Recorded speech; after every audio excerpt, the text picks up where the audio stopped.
Hello বন্ধুরা, কেমন আছো তোমরা সবাই? আশা করছি তোমরা সবাই খুব ভালো আছো। তো প্রিন্সেস কাট ব্লাউজ কীভাবে কাটিং করবে খুব সহজভাবে সেটি আজকে তোমাদের সাথে আমি দেখাবো। তার জন্য সবার প্রথমে কাপড়টিকে 2 ভাঁজে পেতে নিয়েছি। 2 ভাঁজে কাপড়টিকে পেতে নেওয়ার পর উপর থেকে 1/2 ইঞ্চি মতো কাপড় সেলাই মার্জিনের জন্য দাগ দিয়ে নিচ্ছি 1/2 ইঞ্চি। তারপর থেকে 6 ইঞ্চি একটা মাপ নিয়েছি কাঁধের সরলরেখার উপর, আর নিচেটাতেও নেব 6 ইঞ্চি। অবশ্যই এটা আমার 40 ইঞ্চি চেস্ট। আর যে মাপটা নিয়েছি সেটাকে লম্বা একটি দাগ দিয়ে চৌকো বক্স শেপ করে নিয়েছি। আর অবশ্যই সামনের পাটটা হবে আমাদের কাপড়ের জোড়া সাইডে। তো 40 ইঞ্চি ছাতিকে আমরা 4 ভাগ করে বেরোলো 10 ইঞ্চি। তো সেটাই আমাদের চেস্ট, 10 ইঞ্চি হলো চেস্টের মাপ, তার সঙ্গে 2 ইঞ্চি এক্সট্রা। আর ব্লাউজের লম্বাটা নিয়েছি 15 ইঞ্চি।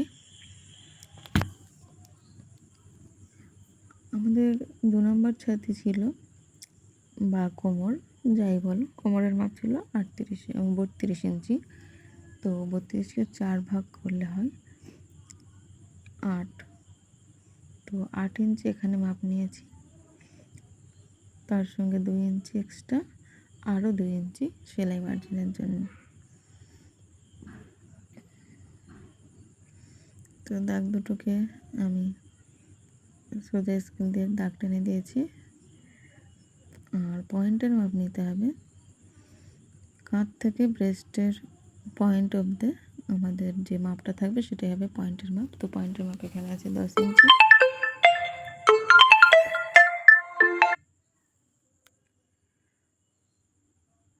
পয়েন্টের মাপ আরও একটা যেটা আমি নিয়েছি বক্স করে, সেটা আছে এখানে 4.5 ইঞ্চি মতো। তো এই মাপটা নেবে তোমরা, তোমাদের ছাতি যা থাকবে, চেস্ট যা থাকবে, সেটাকে 9 দিয়ে ভাগ করলে বেরিয়ে যাবে। তো ফ্রেঞ্চ কাপ স্কেলের সাহায্যে কোনাকুনিভাবে বসিয়ে শেপ দিয়ে দিতে হবে। আর এখান থেকে হাতের সাহায্যে আলতোভাবে শেপ দিয়ে নিতে হবে। 2 ইঞ্চি আছে যেখান থেকে আমি শেপটা দিয়েছি স্কেল বসিয়ে, নিচটা আছে 2 ইঞ্চি মতো।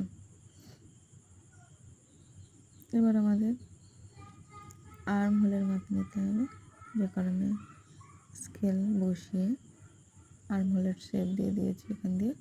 তার নিচে 1/2 ইঞ্চি মতো একটু দাগ দিয়ে তালপাটের জন্য দাগ টেনে দিতে হবে।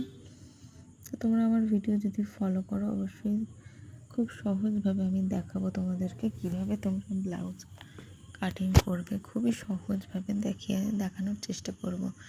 আর নিচটা নিয়েছিলাম 2 সুতো মতো এক্সট্রা, তো দাগ বরাবর কাঁচি দিয়ে কেটে ফেলতে হবে।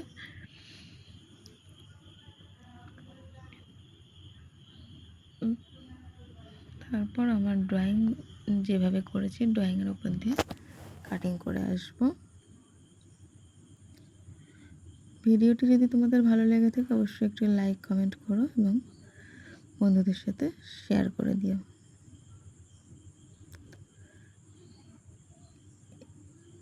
এটা হলো প্রিন্সেস কাটের সামনের পার্ট। পেছনের পার্টটা আলাদাভাবে কেটে নিতে হয়। পেছনের পার্টের ভিডিও আমি আরেকটা ভিডিওর মাধ্যমে তোমাদের সাথে শেয়ার করব, কিভাবে পেছনের পার্ট কাটিং করতে হয়।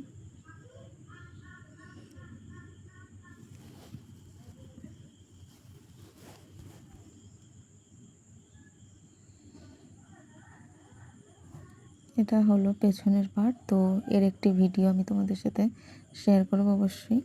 তো সবাই ভালো থেকো, টাটা।